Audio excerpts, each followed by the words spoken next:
Y la charla de hoy es ver un poquito lo que se llama parámetros en astronomía. O sea, lo que vamos a ver son un montón de cosas que se utilizan en la astronomía, como distintas magnitudes de medición y, bueno, distintos parámetros, justamente porque realmente nos van a hacer falta para si queremos seguir aprendiendo. Esto que estamos viendo acá es una captura de pantalla del programa Stellarium, que es muy bueno, lo recomiendo, es gratuito, legal, ¿sí? Es muy usado, es muy conocido. Por ejemplo, acá estamos viendo un espacio del cielo. Lo que hace el Stellarium es mostrar el cielo tal como se ve desde un determinado lugar a un determinado horario. En este caso, por ejemplo, tenemos hecho un zoom, fíjense, hacia Orión. ¿Sí? Estos que están acá son las tres Marías, Anitak, Anilan y Mintaka. ¿Ah? Si, por ejemplo, señalamos una estrella, y fíjense, acá nos va a dar un montón de cosas, ¿sí? Un montón de parámetros, un montón de numeritos, un montón de datos. Bueno, la idea es ver algunos de estos. Lo que vamos a ver primero son las coordenadas terrestres, ¿sí? O sea, aprender a ubicarnos en la Tierra primero, ¿sí? Una de las cosas importantes, por ejemplo, para ubicar al estelario, es decir, dónde estamos parados. Por ejemplo, un dato importante de un observatorio son sus coordenadas, o sea, dónde está, en qué lugar de la Tierra está. Entonces, bueno, primero tenemos que ubicarnos en la Tierra, que como todos sabemos, ¿no es cierto? La Tierra es plana, ¿no es cierto? ¿Sabemos que es plana la Tierra? ¿Sí? No, no es plana, por favor, la Tierra no es plana. Desgraciadamente es una esfera, ¿sí? Y por desgracia también encima es inclinada, está inclinada, el eje de la Tierra está inclinada, ¿sí? Entonces, bueno, vamos a representarlo en forma más simple, ¿tá? Y como es bastante complejo, o sea, a menos que tengamos un globo terráqueo, representar una esfera en dos planos, como es una pantalla, se complica.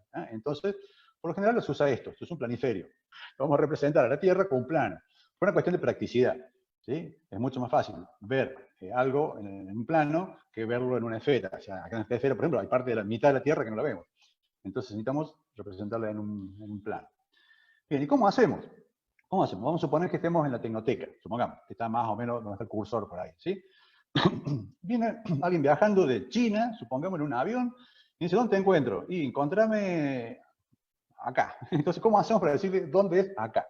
Bueno, para eso necesitamos tener referencias. Por ejemplo, no sé, los de Villa María decimos, qué sé yo, de la catedral para allá, de la terminal de colectivos para allá, de la plaza del centro, de la municipalidad, se tomamos referencias. ¿Sí? Bueno, en el caso de la Tierra, vamos a necesitar dos líneas, como para decir, bueno, estoy de una línea tanto y de otra línea tanto, ¿sabes? Como para tomar referencia. Una línea simple, casi está cantada, digamos, que es la línea del Ecuador. La línea del Ecuador es la línea que pasa por el medio de la Tierra. Si yo me voy a la representación anterior, ¿sí? Es la línea esta, que está con el Ecuador, que pasa por el punto, digamos, más alejado de los dos ejes, los dos polos, digamos, donde gira la Tierra. Entonces el Ecuador está como cantado, es fácil, digamos, salta solo el Ecuador. ¿Sí? Es esta línea acá, todo el mundo la conocemos. Vamos de nuevo a esto. Sería esta línea que yo marqué en verde, ahora, ¿sí? Que es eso. ¿Y cómo hacemos para decir, bueno, a cuánto estoy del Ecuador? Bueno, imaginamos que ponemos un transportador, ¿sí? En el Ecuador, y fíjense, el Ecuador está en 0 grados, el transportador, 0 grados. Y bueno, como el Ecuador está en 0 grados y el polo estaría a los 90 grados, dividimos justamente la posición entre 0 y 90 grados. ¿Está claro? Es exactamente como si fuera un transportador. Entonces, fíjense, volvemos a la representación plana, que hago un ratito de tiempo porque hay un delay siempre con que aparezca la imagen. Entonces tenemos el 0 grado en el Ecuador, y fíjense que vamos a ir hacia el lado del norte, tenemos 20 grados, 40, 60, 80, ¿sí? Todos esos grados están representados por lo que se llaman paralelos, ¿sí? Son todas líneas que están paralelas al Ecuador, se llaman paralelos. Para arriba, discúlpenme para arriba, pero bueno, estamos acostumbrados a eso, en los mapas el norte está arriba, el sur está abajo, es muy discutible, no hay arriba ni abajo, pero bueno, estamos acostumbrados a los mapas así. Entonces, digamos que para arriba, hacia el norte, vamos a decir que vamos en una latitud norte. Pues estamos hablando de latitudes. Estamos hablando ahora son latitudes. El norte. O bien positivo, se toma como valor positivo. Y para el sur, ¿sí? Vamos a hablar latitudes sur o negativas. Entonces yo puedo decir que más o menos estamos por acá, Villa María está por acá, más o menos va a estar en los 30 grados. ¿Sí? Yo me fijo del Ecuador, acá tenemos 0 grados, 20, acá no está, pero está la línea del 30. Bueno, Villa María está más o menos a los 30 grados de latitud sur o menos 30 grados. Pero fíjense que si yo digo menos 30, es toda una línea que recorre a toda Sudamérica, el Océano Atlántico, pasa por África, Australia. O sea, 30 grados hay un montón de lados con 30 grados. Entonces necesitamos otra referencia, ¿sí? Otra línea. Una que sea una vertical, ¿sí? Una vertical, que lo tomemos como referencia. Y ya no hay una línea tan determinada como teníamos antes, ¿sí? Como era el Ecuador. Acá la línea vertical podría ser cualquiera, cualquiera. Bueno, fue una cuestión de historia, fue una cuestión de que cantaron primero. La línea que se toma como referencia es el meridiano de Greenwich, ¿tá? Que es un meridiano que pasa acá por un punto de Inglaterra, donde hay un observatorio que es muy antiguo, que es el observatorio de Greenwich, casualmente, que es un observatorio donde, bueno, había, por ejemplo, los relojes, en una época estaban los relojes patrones que fijaban ahora en todo el mundo. Y bueno, se fijó porque ellos cantaron primero el meridiano que pasaba por ese observatorio. En realidad se fijó en un congreso que fue en Washington, en Estados Unidos, pero bueno, tuvieron privilegio, digamos, los ingleses, y el meridiano cero de referencia es este, ¿sí? Que pasa por Greenwich. Y acá está 0 grados, abajo, ¿sí? ¿Se ve? Si nos fijamos en la siguiente imagen, la Tierra vista desde mirando el polo norte. El centro que estamos viendo es el polo norte. Ya acá yo puse un transportador, fíjense, con el 0 grado, acá, justo pasando por Greenwich. Entonces, vamos a ir hacia la de izquierda, digamos, vamos a ver después que es hacia el oeste. Fíjense, vamos, y también dividido en grados, o sea, lo que tenemos ahora es una circunferencia, o sea, la circunferencia tiene 360 grados. ¿Sí? Entonces, bueno, lo que hacemos es dividir esos 360 grados, ¿sí? Partiendo de 0 en Greenwich, y fíjense, 10, 20, 30, hasta 180 grados, que sería el meridiano opuesto al de Greenwich. ¿Estamos de acuerdo? Y después, bueno, ya acá se me acabó, esto está bien representado, pero en realidad se parte de nuevo, desde 0 grados a 180 grados hacia el otro lado. Acá estaría mal, que lo indica el transportador. Pero acá, en realidad es así, 0 grados en Greenwich, ¿sí? En la imagen plana, y tenemos de 0 hacia la izquierda, digamos hacia el oeste, tenemos 180 grados, donde hablamos de longitudes oestes o negativas, y de Greenwich, o sea, del 0 grados hacia la derecha, vamos a hablar de longitudes este o positivas. Entonces, por ejemplo, la Tecnoteca, dijimos que estaba más o menos acá a 30 grados, fíjense, de latitud sur o negativo, y si yo tomo Greenwich, también me fijo más o menos, está en 60 y algo grados, por ahí está Villa María, de longitud oeste o negativo. Fíjense que 1 grado en el mapa es muchísimo. Entonces vamos a necesitar dividir, buscar unidades más chiquitas que grado. ¿Sí? Bueno, una forma es la que todos conocemos de la escuela, que a 1 grado, agarramos 1 grado, lo dividimos por 60 y vamos a obtener minutos de grado o minutos de arco, también se dice. Y si tomamos 1 minuto y a su vez lo dividimos por 60, vamos a obtener los segundos de grado, ¿sí? O segundo de arco, como también se dice. Entonces ahí tenemos unidades más chiquitas para poder determinar con más precisión un lugar. Por ejemplo, bueno, acá tenemos un mapa de Argentina, donde fíjense que ahora los paralelos, 25, y fíjense que hay un paralelo cada 5 grados, ¿sí? Y los meridianos, también tenemos 70, acá también cada 5 grados hay un meridiano. O sea que con 1 grado, digamos, alcanzaría. Pero si nos vamos ya a un mapa de Córdoba, por ejemplo, fíjense que ya los paralelos y los meridianos están cada 1 grado. Entonces yo digo 30 o 31, 32, fíjense, me estoy pasando un montón. Fíjense que el 31 está más o menos en Jesús María y el 32 está por Oliva. O sea, hay un montón de kilómetros entre el grado 31 y el 32. ¿Sí? Y Villa María inclusive está en el 32 y algo. Entonces vamos a necesitar un poquito más de precisión. Bueno, esto por ejemplo es sacado de Google Maps. Ahí está la Tecnoteca, señalado con un círculo rojo. Y fíjense cómo lo representa Google Maps, y en muchos lados también lo representan así. En vez de poner grados, minutos y segundos, los ponen en grados decimales. O sea, 32, como tantos decimales como hagan falta, para lograr la precisión. Me explico, son dos formas de representarlo. O sea, en la Tecnoteca, ahí está marcado, ¿sí? Están esta latitud, ¿sí? Y longitud, en grados decimales. O bien, por ejemplo, esto es cuando el Stellarium, le tenemos que decir dónde estamos ubicados. El Stellarium no. Fíjense que mide en latitudes y longitudes en grados, minutos y segundos. Son las dos formas de representar lo mismo. ¿Sí? Lo mismo. De uno inclusive se puede convertir al otro. Vamos a ver ahora lo que es hora universal. Tiene mucho que ver con lo de recién. Fíjense, de hecho, el mapa es muy parecido. ¿Qué es esto? Esto es el cambio de horario. O sea, ustedes van a escuchar por ahí muchas cosas que dicen de tiempo universal, de UT o TU, depende si lo ponen en inglés o lo ponen en español. Un evento va a pasar, por ejemplo, el 25 de este mes, SpaceX va a sacar su primer nave tripulada. ¿Sí? Por ejemplo, van a transmitir en vivo y demás. Por supuesto, eso es de Estados Unidos, supongo yo que es de Cabo Cañaveral. Y para indicar en qué horario es, seguramente van a decir, va a ser a tal hora de TU. ¿Por qué? Porque ustedes saben bien que en todo el mundo son distintas horas. En todo el mundo hay 24 horas distintas. Entonces, inclusive el mismo Estados Unidos, por ejemplo, tiene una hora de la costa este y una hora de la costa oeste. ¿Tá? Entonces, para un evento determinado se habla mucho del tiempo universal. Bueno, ¿qué es el tiempo universal? Bueno, de nuevo, Greenwich se toma como tiempo cero. ¿Tá? Horario cero es la hora que tiene Greenwich, Inglaterra. Cualquier evento que esté hablado del tiempo universal, tenemos que sacar la cuenta respecto a la hora nuestra, respecto al tiempo universal. Argentina, por ejemplo, fíjense, está en el uso horario, que de eso estamos hablando, usos horarios, -3. Casi toda Europa, fíjense, está en +1. ¿Sí? Japón está en +9.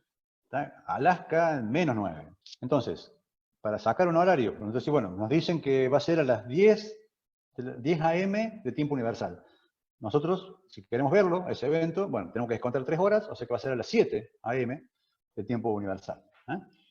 Bien, perdón, el horario local. Si es de las 10 AM de tiempo universal, en Argentina va a ser las 7. A ver, ¿dónde cambia el día? Les pregunto, a ver si saben, ¿dónde cambia el día? De un día a otro. O sea, del lunes a martes, del primero supongamos, del 15 de enero al 16 de enero. O le hago una pregunta distinta. ¿Dónde se festeja por primera vez el Año Nuevo? ¿En qué lugar se empieza a festejar el Año Nuevo? Fíjense en el mapa, que es acá en la hora 12, más 12, que es una línea que no por casualidad, fíjense que pasa, casi toda esa línea está en el mar.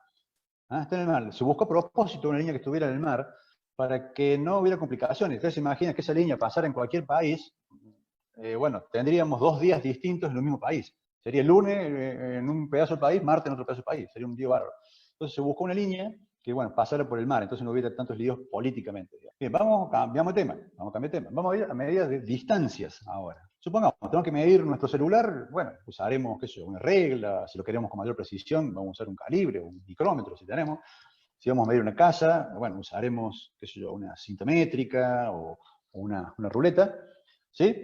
Que ya vamos a necesitar, ya por ejemplo, el milímetro o la décima milímetro en una casa no tiene sentido, ¿me explico? Entonces vamos a usar otro instrumento. Por ejemplo, si queremos medir, hacer el plano de una ciudad, también ya el cinta métrica, el milímetro ya no tiene sentido, vamos a necesitar medidas mayores, ya vamos a tener que entrar a la escala ya del metro o el kilómetro, ¿sí? Entonces necesitamos un odómetro, por ejemplo. Si necesitamos medir ya medidas continentales, bueno, ya directamente, o lo hacemos en base a estrellas, que hay forma de hacerlo con las estrellas, o bien directamente hoy por hoy se hace con GPS. ¿Qué unidades vamos a usar? Bueno, vamos a usar kilómetros. ¿Sí? El kilómetro es el que nos viene bárbaro como medidas dentro de la Tierra. ¿Sí? Pero fíjense, vamos al primer objeto celeste, el más cercano, la Luna. Son 384.000 kilómetros, más o menos de promedio, que está la Luna de la Tierra. Ya es un número medio grande. ¿Podemos tener idea? Y sí, más o menos sí, que mi hija, yo estoy en Villa María, mi hija vive en Salta, está a 1000 kilómetros. Y bueno, son 384 viajes a mi hija, mi nieta y mi yerno en Salta. Así que bueno, todavía tenemos una referencia más o menos que podemos imaginarnos cuando son 384.000 kilómetros. Pero fíjense los planetas, distancias del Sol. Mercurio, el más cercano, son 57 millones de kilómetros. ¿Sí? La Tierra está a 149 millones, por eso estoy redondeando. Saturno, 1429 millones. Bueno, a ver, ¿podemos llegar a imaginarnos esos números? No sé, yo no, por lo menos, o sea, son números que escapan ya lo que uno puede tener como un parámetro de medición, se escapa. Entonces necesitaríamos ya tener otra unidad, ¿sí?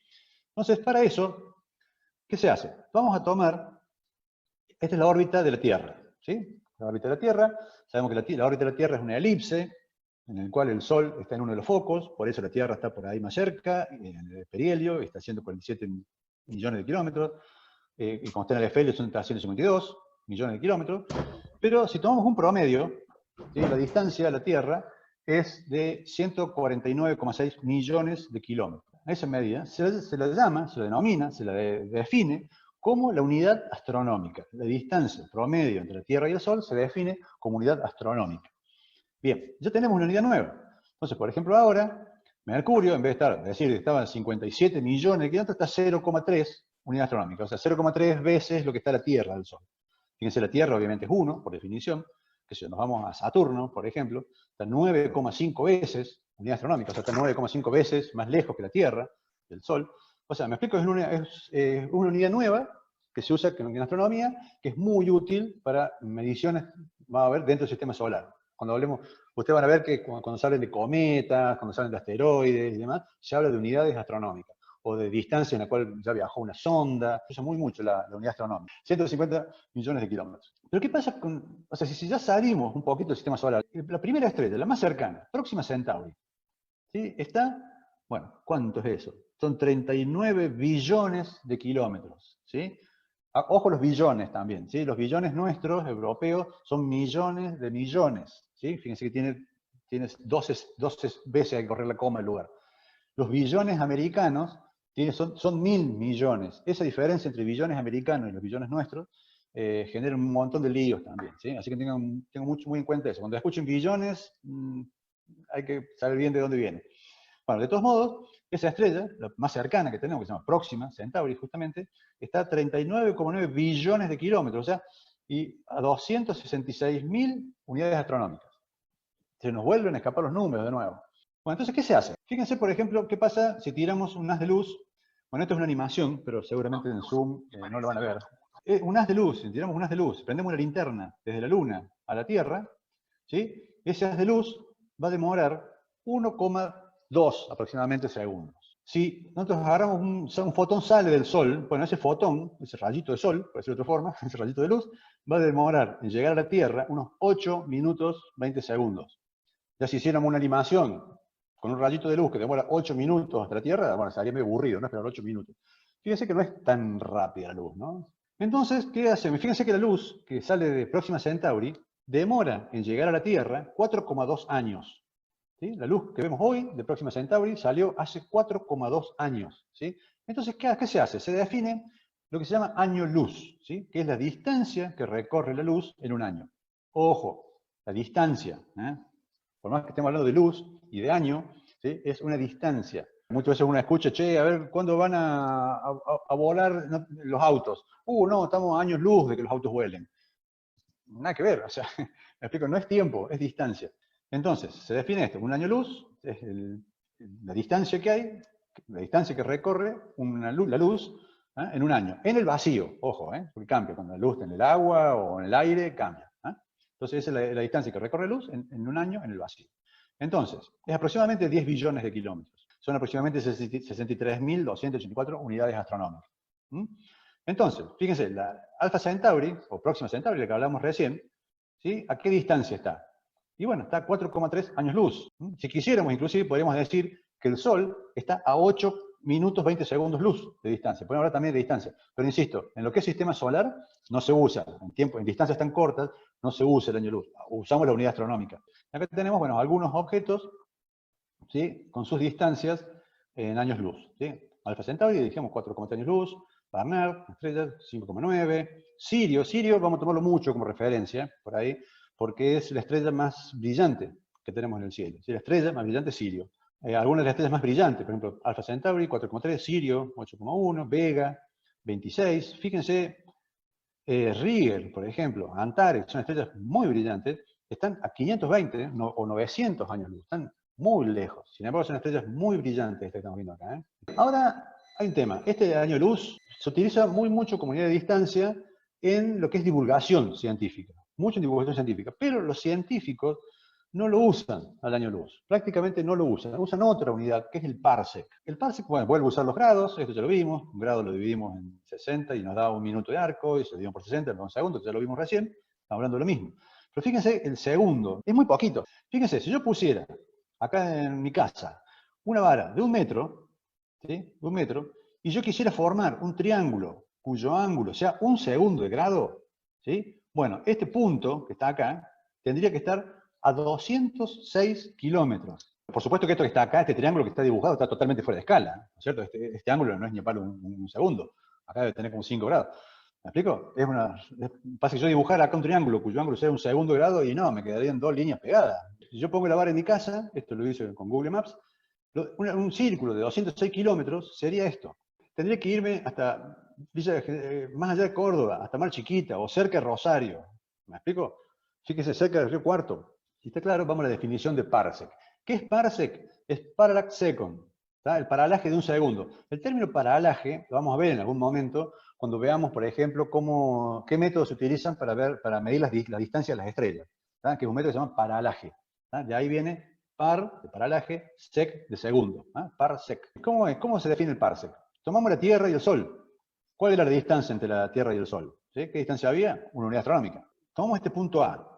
Este punto A, y si este punto A está a una distancia tal que acá tenemos 1 segundo de arco, ese punto A va a estar a 1 parsec. El parsec, definiéndolo bien, es una distancia tal, ¿sí?, que forma un ángulo de 1 segundo de grado, cuyo otro cateto es una unidad astronómica.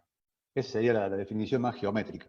Le puse la equivalencia. Un parsec son 206.205 unidades astronómicas, por lo que es lo mismo, o un equivalente de 3,26 años luz. Fíjense, me vuelvo al ejemplo de recién. Fíjense que si yo acá en mi casa ponía una vara de 1 metro, este cateto tenía que tener 206 kilómetros, o sea 206.000 metros. ¿Sí? Si yo pongo 1 metro acá, estos 206.000 metros para que forme, ¿sí?, un ángulo de 1 segundo. Entonces, acá lo mismo. ¿Sí? Si yo pongo acá una unidad astronómica, el parsec va a tener 266.000 unidades astronómicas. Entonces ya aprendimos otra cosita más. Cuando habló de estrellas, en una charla que dio Jaime, no sé si quienes estuvieron, hablaba mucho de lo que eran las magnitudes de las estrellas, y también habló de Hiparco. Hiparco fue un sabio griego, digamos, de los años 150 años antes de Cristo, hizo muchas cosas. Hiparco, realmente un genio, sabio que hubo en la antigüedad, determinó, por ejemplo, la distancia entre la Tierra y la Luna, determinó la precesión de los equinoccios, bueno, un montón de cosas. Una de las cosas que hizo fue estudiar mucho las estrellas, hizo un catálogo que catalogó cerca de 1000 estrellas. Una de las cosas que hizo fue clasificar las estrellas en magnitudes de acuerdo a su brillo. Y eso, ojo, que es muy importante, se usa mucho, y en la actualidad todavía se usa. O sea, estamos hablando de la magnitud aparente de un objeto, de cuán brillante es, digamos. ¿Sí? ¿Qué hizo Hiparco? Agarró la estrella más brillante, ¿cuál era? Sirio, y esa la puso en el podio. Y después empezó a bajar las magnitudes, o sea, las categorías, digamos, fue bajando en el podio las distintas estrellas hasta que llegaron a 6, que es la menos brillante. 6 es la estrella que apenas se ven a simple vista, en un muy buen cielo. ¿Sí? Obviamente Hiparco, 150 años antes de Cristo, con 0 contaminación lumínica y 0 contaminación atmosférica, tenía un cielo que debe haber sido fantástico. Esta clasificación se mantiene hasta hoy con unos ajustes matemáticos, ¿sí? Porque Hiparco lo hizo a simple vista, lo hizo a simple vista. Sin embargo, hoy se hace, por supuesto, con telescopios, se mide el brillo con sensores fotoeléctricos y se los clasifica, las magnitudes, pero usando la misma escala, fíjense, de 1 a 6. Hubo algunos pequeños cambios, ya van a ver. Entre magnitud y magnitud hay 2,5 veces cambio el brillo. Y entre una magnitud, o sea, 5 magnitudes más arriba, son 100 veces. O sea, una estrella de magnitud 6 es 100 veces menos brillante que una de magnitud 1. Entonces, mucho, fíjense que no es que entre 1 y 5 sea 5 veces menos brillante, no, son 39 menos brillantes. ¿Me explico? Es muchísimo. Por ejemplo, cuando hablamos de un cometa y pasa a lo mejor de magnitud 5 a magnitud 4. Ah, aumentó un poquito. No, no aumentó un poquito. Aumentó más del doble. Me explico, es muchísimo el que aumenta el brillo, porque es logarítmico, es exponencial. Acá tenemos otra escala, que en la época de Hiparco, digamos, más de hasta 6, magnitud 6 no se podía ver. Pero hoy con telescopios o binoculares se puede llegar a ver con magnitudes mucho menores, o sea, objetos mucho menos brillantes. Entonces, por ejemplo, acá hay una escala hasta de magnitud 15, fíjense que es, ¿cuánto? 1 millón. 1 millón de veces menos brillante que la magnitud 1. Acá tenemos algunos objetos, algunas referencias, que son las magnitudes. Fíjense que Sirio, ¿se acuerdan que estaba a magnitud 1? Ya cambió, ahora fíjense que es negativo. ¿Por qué? Porque, bueno, se tuvo todo un ajuste matemático, de tal manera, en los valores de brillo o de magnitud, fíjense que el bit, el Betelgeuse, acá, la magnitud 0,8, tiene magnitud parecida a 1, digamos, ¿sí? Y se prorratea, se extrapola la escala hacia valores negativos, ¿sí? Acuérdense que mientras menos valor, más brillante, ¿sí? Entonces, mientras más negativo sea, más brillante va a ser. Fíjense, el Sol tiene magnitud menos 26,8. El objeto, obviamente, el más brillante que tenemos a simple vista. Después viene la Luna llena, menos 12,5. Venus, en su brillo máximo, es menos 4,4. Es lejos, por lejos, el objeto más brillante del cielo, después del Sol y la Luna, por supuesto. El lucero de la noche lo llaman, justamente por el brillo que tiene. ¿Sí? Después viene Sirio, bueno, toda una escala. Y fíjense que, bueno, el límite a simple vista es el 6. Acá está. Insisto, con muy buen cielo, muy buen cielo. Fíjense el límite de los prismáticos, por ejemplo, los binoculares, larga vista. Con larga vista podemos llegar a ver hasta magnitud 10. O sea, hemos ampliado muchísimo la cantidad de estrellas que podemos ver, porque podemos llegar a ver estrellas mucho menos brillantes. El límite de un telescopio de 1 metro, por ejemplo, magnitud 19. Bueno, el Hubble, el telescopio espacial, hasta magnitud 30 puede ver. Pregunto por qué los más brillantes son negativos. Fíjense que la escala original, me vuelvo, era de 1 a 6. ¿Sí? Eso es lo que hizo Hiparco. La ciencia actualmente lo tomó también de 1 a 6, en las magnitudes, pero extrapoló a objetos más brillantes todavía con magnitudes negativas. ¿Me explico? Porque no le alcanzó, o sea, llegamos con 0, antes 0 era 1 era Sirio. ¿sí? Bueno, ahora Sirio pasó, por una cuestión matemática, pasó a ser menos 1,5, o sea, es más brillante que 1, es menos 1, ¿me explico? O sea, tenemos todos los números positivos, llegamos a 0 y seguimos bajando. ¿Tá? Mientras más bajo el número, ¿sí? Más brillante. ¿Estamos? Por ejemplo, la Estación Espacial Internacional, en sus muy buenos pasos, llega a tener unos brillos bastante interesantes, llega a tener un brillo de -3 aproximadamente, ¿sí? No llega al brillo de Venus, pero muy aproximado al brillo de Venus. Justamente preguntan en relación entre el brillo y la distancia. Obviamente que sí, señor, justamente en eso estamos entrando. Fíjense el título, que dice, lo que estamos hablando hasta recién es magnitud aparente, es magnitud de las estrellas, como las vio Hiparco, como la vemos nosotros cuando miramos el cielo, o sea, es la magnitud del brillo que tienen las estrellas desde la Tierra, ¿sí? Eso se llama magnitud aparente. Pero fíjense en el ejemplo este, justamente para eso está. Alfa Centauri y Beta Centauri, ¿sí? Tienen una magnitud parecida, son parecidas, más o menos 0 y 0,6 respectivamente. Sin embargo, Beta Centauri está 125 veces más lejos que Alfa Centauri. ¿Tá? Fíjense que Alfa Centauri, como hablábamos recién, está aproximadamente 4 años luz, pero Beta Centauri está 500 años luz. ¿Tá? Entonces, ¿cuál de las dos es realmente más brillante? ¿Alfa o beta? ¿Me explico? De la Tierra lo vemos parecida. Pero Beta Centauri está 125 veces más lejos, obviamente tiene que ser más brillante. ¿Sí? Entonces también se define lo que se llama la magnitud absoluta, o sea, el brillo absoluto. Entonces, ¿qué hacemos con dos estrellas que de la Tierra se ven parecidos, pero resulta que uno está más lejos, está más cerca? Bueno, se define lo que es la magnitud absoluta. ¿Cómo se hace? ¿Cómo lo definimos? Porque, a ver, no nos vamos a ir al lado de la estrella. Si no vamos al lado de la estrella, todas las estrellas son brillantes. Se toma una distancia de referencia. Se toma qué brillo tendría esa estrella, una estrella determinada, si estuviéramos a 10 parsec de distancia. Ya sabemos lo que es el parsec ahora, ¿eh? ¿No? O sea, eso hacen los científicos. Toman una estrella determinada, a ver, ¿qué brillo tendría esa estrella si estuviéramos a 10 parsec? ¿Me explico? Por ejemplo, en este dibujo, acá tenemos una estrella que está cerca de la Tierra, ¿sí? Y la vamos a alejar de la Tierra a una distancia de 10 parsec, y vamos a ver qué magnitud tendría a esa distancia. O una estrella que está lejos, ¿y qué pasa si esa estrella la acercáramos, ¿sí? a 10 parsec? Abajo está la formulita, ¿sí? Fíjense que, bueno, que es un logaritmo. No nos vamos a meter en el tema matemático, pero no es complicado, ¿eh? Sabiendo la magnitud absoluta y sabiendo la distancia, se puede sacar el brillo absoluto, ¿sí? La magnitud absoluta. Lo que me interesa en este momento es el concepto de lo que es la magnitud aparente, que es la magnitud de los brillos vistos de la Tierra, y magnitud absoluta, que sí, depende de la estrella, ¿sí? Entonces, fíjense, acá tenemos, fíjense, algunos distintos objetos, donde tenemos la magnitud aparente, en la primera columna, la magnitud absoluta, o sea, el brillo real, digamos, entre comillas, el brillo real, o el brillo que tendría a 10 parsec de distancia, y a qué distancia está. ¿Sí? Acá podemos comparar bien lo que decían, preguntaban recién. Por ejemplo, Andrómeda, la nebulosa Andrómeda, que es gigante, perdón, discúlpeme, una galaxia entera.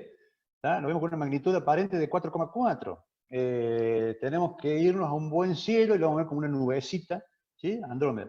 Si estuviera a 10 parsecs de distancia, ¿tá? Tendría la magnitud menos 21,9, o sea, se nos haría de día, ¿sí? Haría de día. ¿Por qué? Porque está, fíjense, a 2,3 millones de años luz. No, 2.500 más acá. 2.500 millones de años luz, está lejísimo. Acá está Omega Centauri. Fíjense, está 3,8, pero en realidad la absoluta es menos 0,9, o sea, no es tan brillante, ¿sí? Perdón, es muy brillante, 9,9, discúlpeme. ¿Sí? ¿Por qué? Pues está muy lejos, está de 7.000 años luz, ¿no? Son dos conceptos distintos, que están muy relacionados. La magnitud aparente, que es lo más normal que se utiliza cuando uno habla de magnitud, habla normalmente del aparente, que es como uno lo ve desde la Tierra, ¿sí? Por ejemplo, en este momento hay un cometa, ¿sí? O, por ejemplo, estaba el Swan, que llegó a la magnitud 4 y después bajó el brillo, ¿sí? Entonces pudimos sacarle foto con lo justo, porque después, bueno, se rompió y perdió brillo. Fíjense lo de la magnitud, esta es una carta celeste, de las de antes, impresa en papel, ya no se usan mucho, pero son muy importantes, muy interesantes. Fíjense cómo se representan los tamaños de las estrellas de acuerdo a la magnitud.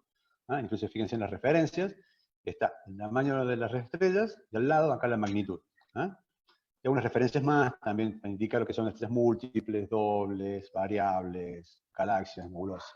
Fíjense, el Stellarium también indica las distintas estrellas con distintos tamaños de acuerdo a un orden de magnitud. ¿Ah? Incluso uno puede ir a las configuraciones que tiene Stellarium y puede indicar acá qué magnitud máxima ver. Por ejemplo, yo voy a hacer una observación a simple vista.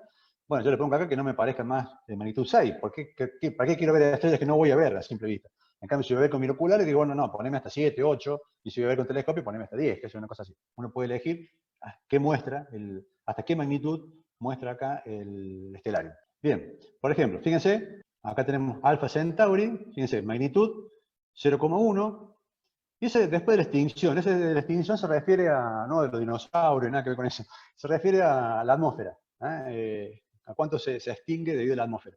Pero la magnitud es 0,1. Y me está diciendo que en el lugar donde estás vos, por la altura que tenés y qué sé yo, bueno, lo podés llegar a ver con 0,33. ¿Me explico? Y me da también la absoluta, 4,55. ¿Sí? Ese es Alpha Centauri. Por ejemplo, Hadar, que estamos recién hablamos de Beta Centauri. Bueno, por ejemplo, fíjense que me preguntaban por el nombre, también le llaman a Hadar. Fíjense que muchas estrellas van a tener nombres árabes, ¿sí? Los árabes eran muy estudiosos de las estrellas. Fíjense, magnitud 0,55 y la magnitud absoluta menos 5,48. Lo que hablábamos recién, ¿sí? Me vuelvo de nuevo. Alpha Centauri, magnitud absoluta 4,45. Y Beta Centauri menos 5,48. O sea, es muchísimo más brillante, mucho más grande, mucho más su magnitud absoluta. Pero está muchísimo más lejos. Podemos ver la distancia acá, no tengo el cursor. ¿Lo ven ahí? Beta Centauri está a 525 años luz, ¿sí? Y Alpha Centauri está a 4,4 años luz, cerquita, la que hablábamos recién, la estrella más cercana. Hay otra forma de indicar tamaños o distancias, también se usa mucho, que es en forma de ángulo. Por ejemplo, yo puedo decir que un objeto está a un determinado ángulo. Yo puedo decir, che, mira, tenés la Luna, ¿y dónde está Júpiter? Me habla por teléfono alguien. Oh, fíjate, la Luna está a unos 25 grados hacia el oeste, supongamos. ¿Me explico? Uno usa ángulo para indicar posiciones o tamaños también. Por ejemplo, un diámetro aparente, midiendo un ángulo. Incluso hay una regla, así con la mano, ¿sí? Que si yo extiendo la mano, el ancho del meñique, con el brazo estirado, el ancho del meñique me está indicando un ángulo proyectado de 1 grado. ¿Sí? El puño 10 grados, 3 dedos 5 grados, los cuernitos 15 grados, esto de los chicos, ¿sí? 25 grados. Por ejemplo, el Sol y la Luna tienen el mismo tamaño relativo, tienen el mismo tamaño angular. En el cielo tiene el mismo tamaño, que es medio grado, 0,5 grados, 30 minutos de grado. Ustedes vieron que cuando hay un eclipse, la Luna tapa exactamente al Sol. ¿Sí? Tienen aproximadamente, tienen el mismo tamaño angular, ¿sí? Medio grado. Por supuesto que el Sol es muchísimo más grande que la Luna, nada más que está mucho más lejos. La ISS, por ejemplo, la Estación Espacial Internacional, por ejemplo, puede tener un tamaño angular en el cielo entre 30 y 60 segundos de grado. Entonces, por ejemplo, otros días el cometa. Preguntan, che, ¿cómo encuentro el cometa, el Swan? Bueno, mirá para el este, y era fácil, realmente era fácil. Mirá para el este a las 6 de la mañana y levantá la vista 5 grados. Era así, ahí lo encontrabas el cometa Swan. Mirando hacia el este, a las 6 de la mañana tenés que levantar la vista, o el telescopio, el binocular que estés mirando, 5 grados. Entonces, con un ángulo, estamos indicando también una manera de indicar distancias o posiciones. Por ejemplo, fíjense, acá Stellarium está Júpiter. ¿Sí? Por supuesto que los tamaños van cambiando de los planetas. Esto yo, una captura de pantalla que yo hice, no sé, hace un año o dos, no sé cuándo. En ese momento que hice captura de pantalla, fíjense, Júpiter estaba a una distancia de 4,45 unidades astronómicas, también lo dan millones de kilómetros, y un diámetro aparente de 44,2 segundos, segundos de arco. El diámetro aparente se usa mucho. Un poquito resumiendo, de todo esto que nos marcaba el Stellarium, por ejemplo, vimos lo que eran las magnitudes, absolutas y relativas, ¿sí? Vimos acá distancias, ¿sí? Vimos diámetros aparentes, distancias angulares y demás, y nos queda, fíjense, un montón de cosas para ver, ¿sí? Y yo les diré que todas estas centrales que están acá, las vamos a ver cuando veamos lo que es la esfera celeste.